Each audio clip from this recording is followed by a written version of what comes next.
Bonjour, bonsoir, bienvenue à vous sur cette nouvelle vidéo ou ce nouveau podcast selon où vous m'écoutez ou comment. Et nous continuons sur notre lancée sur le jeûne parce que voilà, ça fait déjà quelques années que je jeûne et suite à un jeûne de 7 jours, je me suis dit que j'allais partager un petit peu avec vous mon expérience, mais également mes lectures sur le sujet, hein, évidemment, parce qu'à chaque fois que je jeûne, une fois par année, eh bien, je profite pour continuer à creuser ce sujet avec l'expérimentation elle-même, mais évidemment via des lectures. Et actuellement, je suis sur le livre de Patricia Rivecchio, Bienfaits et vertus du jeûne, une nouvelle voie thérapeutique. Point d'exclamation, c'est sorti chez Larousse et c'est une journaliste spécialiste de la santé, de la forme, de la cuisine et du monde bio. Alors beaucoup de gens vont être tentés par jeûner. Pourquoi? Eh bien pour la perte de poids. Évidemment, si vous jeûnez et notamment plus vous jeûnez longtemps, plus vous perdrez du poids. Mais attention, il ne me semble pas que c'est pour cela que ce n'est pas une raison valable pour jeûner. Ou alors si vous êtes vraiment dans un cas particulier de, je sais pas, obésité morbide, voilà, peut-être que ça se discuterait, à voir avec votre médecin. Je vous rappelle, je ne suis ni médecin, ni naturopathe, ni quoi que ce soit. Simplement, je partage avec vous mon expérience et mes lectures. Ne faites rien par rapport à mes propos. Et puis, renseignez-vous, lisez, parlez-en à votre médecin, à votre naturopathe. Lisez notamment ou écoutez des témoignages sur le jeûne. C'est la meilleure chose que vous avez à faire si vous souhaitez vous lancer.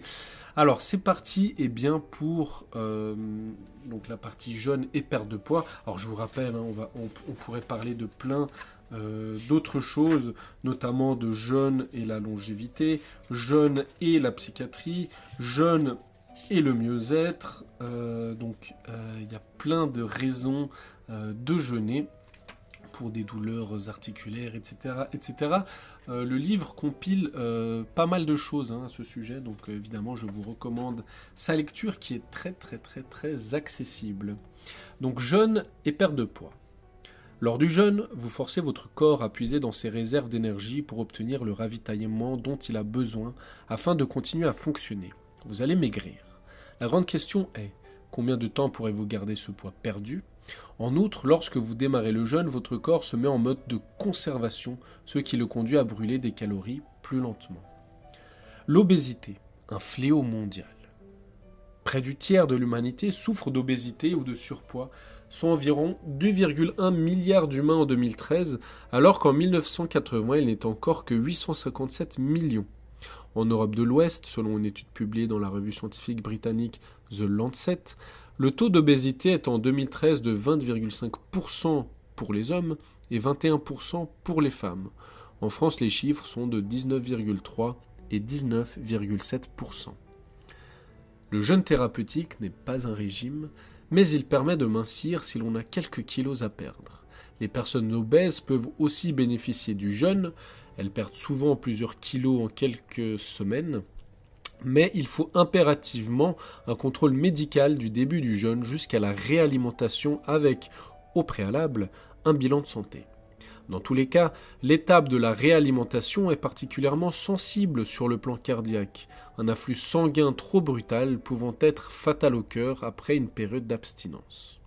La perte de poids est très rapide les premiers jours puisqu'elle se situe entre 500 grammes et 1 kg par jour la première semaine. Il s'agit surtout d'eau et de muscles. Une masse musculaire que vous récupérerez rapidement et entièrement si vous marchez et pratiquez une bonne activité physique après le jeûne. Le jeûne alternatif. Parmi les méthodes minceurs, le jeûne alternatif fait de plus en plus d'adeptes aux États-Unis. Cela consiste à manger normalement, un jour sur deux, et à réduire à 400-500 calories le nombre de calories absorbées le jour suivant. Des chercheurs de l'Illinois ont suivi pendant 15 jours des individus en surpoids qui pratiquaient ce jeûne alternatif. Les personnes ont déclaré à l'issue de ces 2 semaines se sentir mieux, plus légers. Et cette expérience permet de constater une forte baisse du taux de sucre dans le sang et l'élimination de radicaux libres, responsables du vieillissement et des cancers. L'équipe de Mark Mattson, chercheur au National Institute of Aging du NIH, donc le National Institute of Health, a mené différents travaux sur le jeûne et la restriction calorique. Pour l'une de ces études, des adultes en surpoids souffrant d'un asthme modéré ont consommé seulement 20% de leur apport calorique normal certains jours, en alternance avec des journées où ils mangeaient normalement.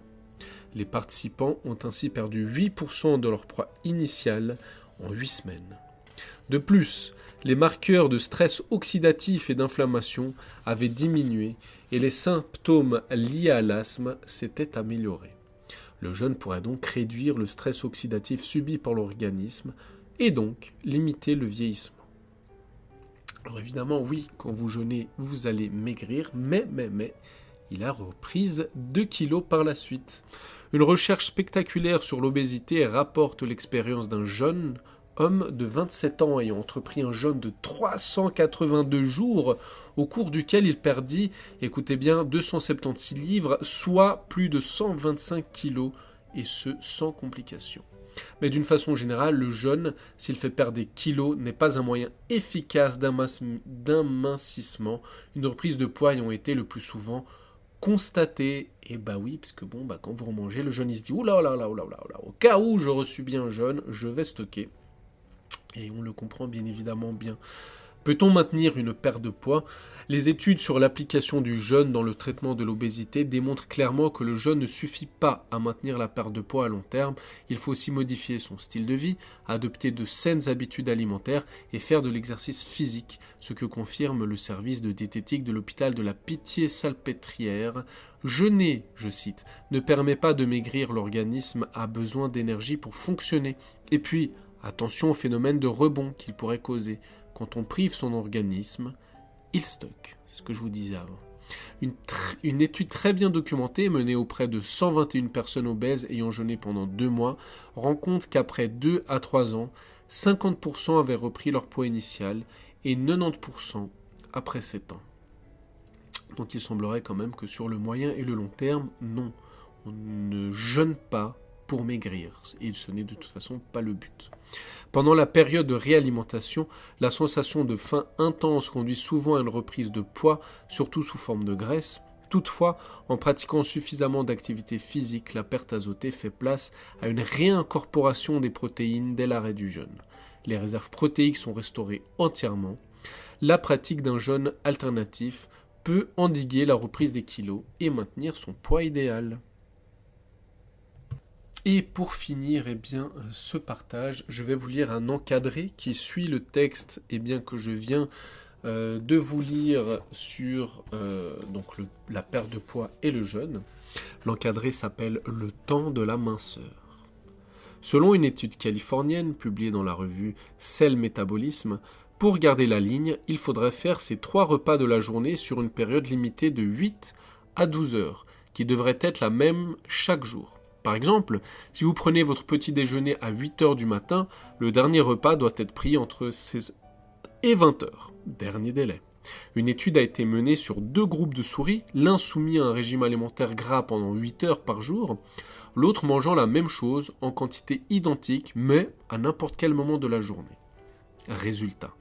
Les souris ayant eu une limite de temps étaient en meilleure santé et plus minces que celles qui n'avaient eu aucune restriction d'horaire. En laissant l'estomac des souris se reposer entre 12 et 16 heures par jour, les scientifiques américains ont mis en évidence que ce jeûne permettait au système digestif de travailler de manière optimale. Le corps pouvait anticiper l'élimination des calories ingérées, ce qui est également intéressant pour les écarts du week-end. Les souris soumises à un régime plus riche en fin de semaine mais avec une limite de temps ont gardé la ligne, ce qui n'était pas le cas pour les autres. L'étude doit dorénavant être menée sur des hommes avant de préconiser ces habitudes alimentaires, car certains résultats obtenus chez les souris ne se vérifient pas automatiquement sur le corps humain. Alors là, en fait, c'est encadré. De quoi est-ce qu'il parle ? Il parle essentiellement de jeûne intermittent, le 12-12, le 8-16, pour les plus connus. Et là, encore une fois, je vous invite à vous renseigner sur ce qu'est le jeûne intermittent. C'est bien fait ou pas ? Est-ce qu'il vous conviendrait ou pas toujours ? Parce que tout n'est pas parfait, évidemment, dans le jeûne intermittent. Donc, n'hésitez pas à vous renseigner sur le sujet. Merci à toutes et à tous d'avoir suivi cette vidéo ou ce podcast jusqu'au bout. Je vous dis à tout bientôt. Et rappelez-vous de lire, lisez et lisez encore.